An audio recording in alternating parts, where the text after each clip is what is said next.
Janne Villan kanssa tekemässä hengellisestä väkivallasta kirjaa, mutta se on ollut sen verran kuuma peruna kustantajalle, että meidän täytyy aina välillä rohkaista sitä kustantajaa.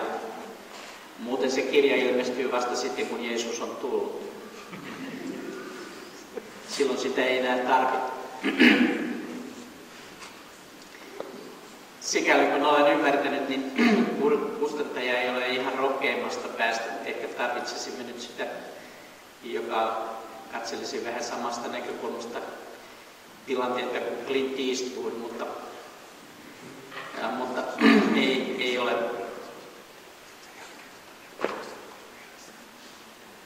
Viimeinen neuvottelu oli ihan hauska. Ne sanoivat meille Janin kanssa, että nyt äkkiä sopimus, me teemme teidän kanssa sopimuksen, teillä on loistava kirja, nyt sopimus äkkiä. Ja sitten kysyttiin, koskaan se kirja ilmestyisi. No niin kuin eilen just päätettiin syksyn kirjat, niin tämä varmaan menisi niin kuin seuraavaan vuoteen. Että nyt ei voi mitään, mutta äkkiä nyt sopimus, niin saadaan sitten siihen sisältöön muokattua. Teemme tietysti semmoisen yleiskirjan.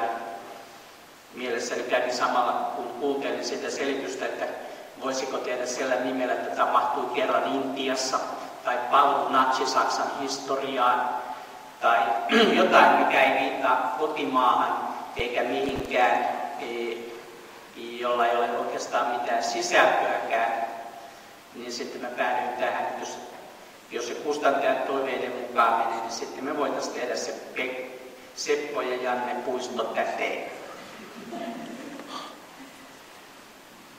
Mutta ei se mene. Sehän tulee ulos sitten sellaisena, kun se on kirjoitettu.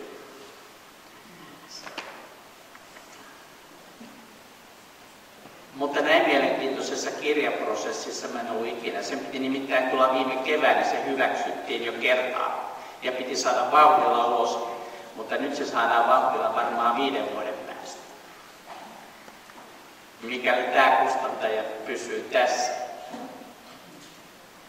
Niin, että asian puolesta saa huokailla. Ei tarvitse rukoilla, mutta kun että tapahtuu Jumalan tahto. Sitten jos me halutaan tehdä se Seppo ja Janne on mukavia poikia, niin sitten se tulee heti ensi viikolla.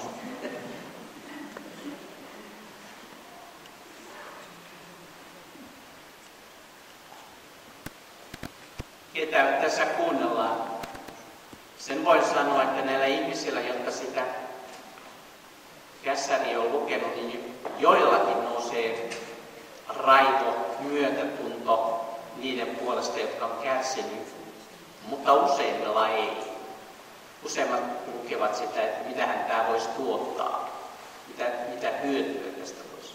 Onko tämä kustantajalle nyt eduksi vai saadaanko tästä paljon rahaa? Hyvin raadollisia näkökulmia. Mutta ehkä sen aika on sitten, kun se on. Uskomme niin.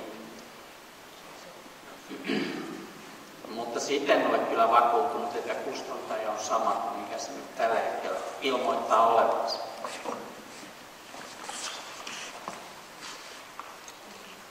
Tuossa on rukouspyyntöjä, rukoillaan näiden puolesta.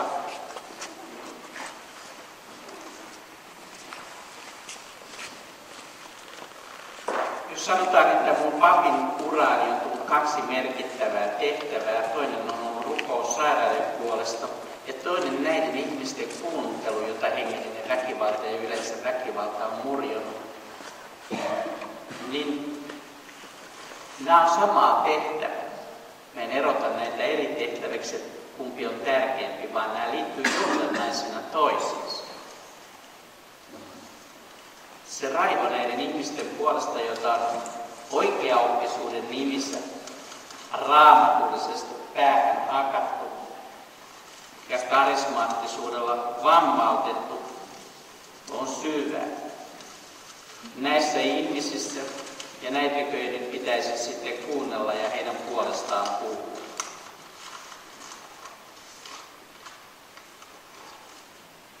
On 2 mahdollisuutta puhua puhua niin yleistasolla, että kukaan ei voi aavistaa, mistä on kyse, eli puhutaan vain nimin ja mahdollisimman kauas. Eli periaatteella tapahtui kerran kauan sitten Intiassa. Tai sitten puhutaan niin leväperäisesti, yleisesti, että kukaan ei puhutaan vain ilmiöstä. Kun joku luennoi jostakin ilmiöstä, vaikkapa hengellisestä väkivallasta tai narsismista tai luonnehäiriöisyydestä, siinä yleensä saa olla hyvinkin viisaana, kun esitelmöi ihan oikein. Mutta heti kun alkaa näyttää osoitetta, että toi nyt on semmoista porukkaa, että varokaa sitä, niin alkaa kyllä tapahtua. Itseltäni kirjoittaessa näitä kirjoja, että juttua on ainakin puhkaistu 10 renkaat ja kaverit ei ole puhkaistu 3, multa on 10. Siis joku hermostuu, kun jostain puhuu, sen verran tämä logiikka toimii.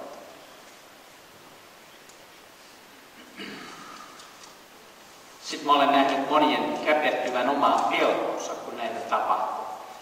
Nyt pitäisi puhe lopettaa. Ne tekevät sen pyhän raivon vallassa, mutta takana on pelko. Pelko siitä, että kuinka mun käy. Jos tässä nyt nimiä aletaan mainitsemaan, niin sitten ainakin vetäydy hankkeesta, sanoi eräs toimittaja. Vai mehän teemme vain tämmöistä yleiskirjaa. Asiallisesti ottaen meillä ei ole mitään uutta sanottavaa, mikä ei olisi kirjoitettu jo moniin kertaan. Olkoonkin, että on oppinut jotain luonnehäiriöisestä, niin asiallisesti meillä ei ole mitään muuta kuin osoite.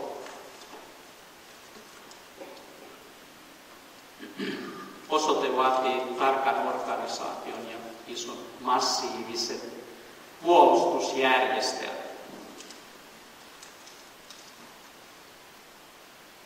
Jonkun turva Jumalassa turvassa on paremmassa. Niin se vaan meni. Aina se, joka kiinnittyy Jumalaan, on paremmassa turvassa. Rosvot oikeuslaitoksineen ovat heikkoja. Se, joka kiinnittyy Jeesukseen, on aina vahva. Sillä totuus ei viime kädessä pala tulessakaan. Välillä voi vähän kärkä kyllä, mutta itsekin. Danielilla oli pätsissä tiukat olot, mutta ei kärtsä. Ilmennytään rukouksen. Herran näyttämä rukous, pyynnöt, tunnet jokaisen nimeltä, kutsut jokaista, rakastat meitä. Kiinnitä meitä itseen. Meillä olemme kadoksissa kuin lampaat ja lähdemme omille teille. Anna meille korvat kuulla hyvän paimenen äänen. Ja Herra, varjelle meitä raatalevaisilta susilta ja anna meille kykyä nähdä sitä, missä sinä olet ja minne tahdot meidän kulkeva. Anna meille kuulevat korvat ja avoin sydän. Näin tahdomme jättää itsemme sinun käsisi. Tapahtukoon sinun tahtosi. Herra, kosketa näitä ihmisiä, jotka ovat pyyntönsä jättäneet. Parannat, hoidat hengen, sielun, ruumiin puolesta. Jeesuksen nimessä. Aamen.